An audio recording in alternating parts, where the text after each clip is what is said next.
We have a lot of people in the audience here who are thinking that one day they might want to grow up to follow in your footsteps.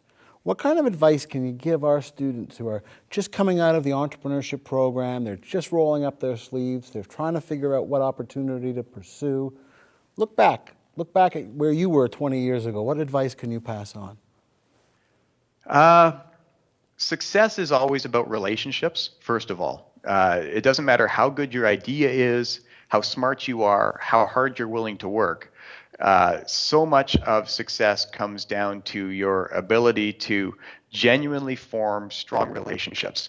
There have been an incredible number of people who have helped me along my path with the businesses that I've built, and I look back at what made things successful. Was it that we really had the better product, or that we worked harder than our competition, or that it was always about the people, both on my teams and the people that I interacted with all the time?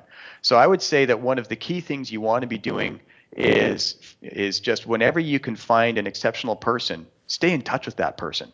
I was very lucky early in my career to run into a fellow named Dick Auchinleck, and Dick he was started off as a chemical engineer at Gulf Petroleum. He ended up as CEO of Gulf, and then sold Gulf to ConocoPhillips for an unbelievable amount of money for the shareholders, and now he's on the board of ConocoPhillips Global, and I just feel very fortunate to count him as a friend. He was actually vice chairman at my company, Sonic Mobility, and he's just been an incredible mentor and friend. When I find or have the good fortune to run into people like that, you hang on to them and you keep talking to them and you make those relationships work, and they will help you, take your crazy ideas and make them not so crazy. I think that's great advice. And I know we're going to open it up to student questions in just a minute, but I really wanted to end with this question, which I find my students ask often.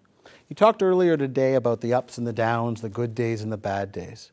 You also talked about how when it's a bad day, you don't necessarily know, is this the last bad day before the pivot or before we close the door? How do you personally still deal with your bad days? Even though you have lots of external success, I think your family life is a great success, your personal accomplishments are great, but you still get kicked in the stomach once in a while. You still have things not go the way you want. What advice can you give to them today from your perspective on dealing with those bad days? I think good question. And persistence so after relationships, persistence is going to be the thing that will get you through, because you will have many bad days.